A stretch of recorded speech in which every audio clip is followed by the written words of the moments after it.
It was an historic day for Australian rugby's pathways, with the first ever match played in the Super Under-20s Championship. In the age-old derby, it was New South Wales taking on Queensland in Sydney as a precursor to the Waratahs Queensland Reds match later that evening. They've come up against a really good team in Queensland. We knew they were going to be good and they played very similar to what we expected. We just probably weren't physical enough for them early on. I think they got a good roll on us, and there's a few little detail things that we didn't use today, which really let us down. The standard of play from this match impressing Australian Under-20s head coach Adrian Thompson. The fact that it's not a championship where we're playing 3 or 4 games in a couple of days makes it a lot easier. So Queensland have always played New South Wales at the end of that championship when a lot of guys are injured or tired.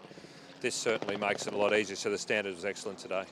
In the first interstate derby, it was Queensland to claim the victory, 37-22. Yeah, the boys have worked pretty hard, as I'm sure the New South Wales boys have as well. They'll be back later in the competition, but good result to come down to Sydney round 1 and get the W. They're a quality team and credit to them, and I'm sure they'll go real well for the rest of the competition.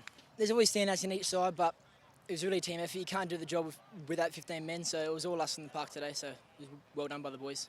The Super Under-20s already giving the next generation of players a taste of Super Rugby. Yeah, fantastic. Good way to experience what Super Rugby teams do by travelling, having to play, stay a night, get home, recover and do the same thing again the next week. So this has been a great start today for us. And I think it gives the public an opportunity to see the next Super Rugby players from their state coming through, which is one of the main ideas behind the competition.